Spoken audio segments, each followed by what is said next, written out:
Selamat pagi teman-teman, Shalom. Tidak terasa hari ini sudah tanggal 31 Desember ya. Jadi besok udah masuk ke tahun 2026 ya. Jadi renungan pagi hari ini berjudul Melangkah memasuki tahun 2026 bersama Allah. Bacaan firman kita pagi ini dari Yesaya 43 ayat 18 sampai 19. Janganlah kamu mengingat-ingat hal-hal yang dahulu, dan janganlah kamu memikirkan hal-hal yang dari zaman purbakala. Lihat, aku hendak membuat sesuatu yang baru, yang sekarang sudah tumbuh. Belumkah kamu mengetahuinya? Ya teman-teman, saat pergantian tahun tiba ya, kita berdiri di ambang yang kudus, di antara apa yang telah berlalu dan apa yang belum kita ketahui. Tahun 2025 kini menjadi bagian dari sejarah hidup kita ya. Ada doa yang terjawab, ada air mata yang jatuh diam-diam, ada pengharapan yang bertumbuh, dan mungkin juga ada kekecewaan yang masih tersisa di hati. Namun Tuhan dalam kasih dan kebijaksanaannya tidak memanggil kita untuk hidup di masa lalu. Ia memanggil kita untuk melangkah maju bersamanya. Tahun baru bukan sekedar perubahan angka di kalender teman-teman. Ia adalah pengingat bahwa Allah adalah Tuhan atas waktu. Setiap detik hidup kita tidak berjalan dengan secara acak, melainkan berada di bawah kedaulatannya. Apapun yang kita alami di tahun lalu, baik atau buruk, tidak pernah sia-sia di tangan Tuhan. Ia memakai semuanya untuk membentuk hati, iman, dan karakter kita.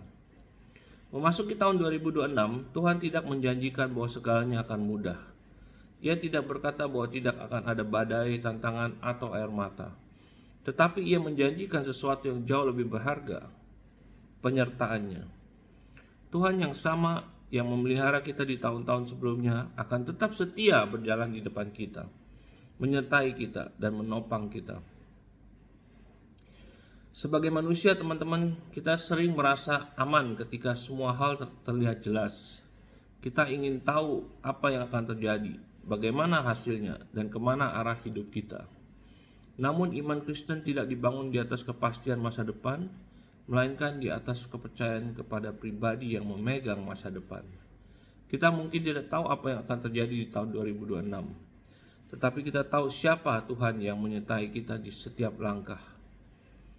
Awal tahun juga adalah saat yang tepat untuk penyerahan diri.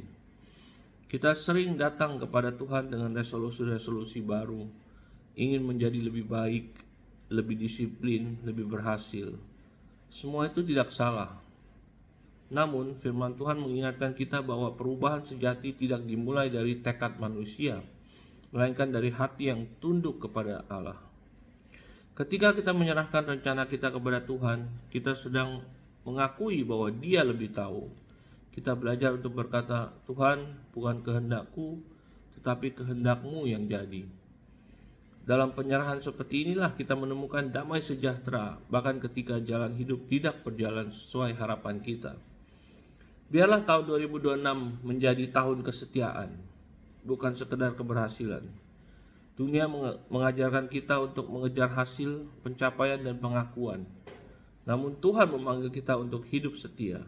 Setia dalam hal kecil, setia dalam ketaatan, setia dalam kasih, setia bahkan ketika tidak ada yang melihat. Kesuksesan sejati di hadapan Tuhan bukan diukur dari seberapa banyak yang kita miliki, tapi dari siapa kita menjadi di dalam Kristus. Bagi keluarga, tahun yang baru adalah kesempatan rohani yang sangat berharga. Rumah tangga Kristen dipanggil untuk menjadi tempat di mana doa dinaikkan, firman Tuhan dihormati, dan kasih Kristus dinyatakan. Ketika sebuah keluarga memilih untuk berjalan bersama Tuhan, bukan berarti mereka bebas dari masalah, tetapi mereka tidak pernah berjalan sendirian. Haleluya. Saat kita melangkah ke tahun 2026, marilah kita datang dengan tangan terbuka dan hati yang percaya, sambil berkata, Tuhan, tahun ini milik-Mu, pimpinlah kami, bentuklah kami, dan pakailah hidup kami untuk kemuliaan-Mu. Beberapa pertanyaan renungan teman-teman. Hal apa dari tahun lalu yang Tuhan minta untuk aku lepaskan?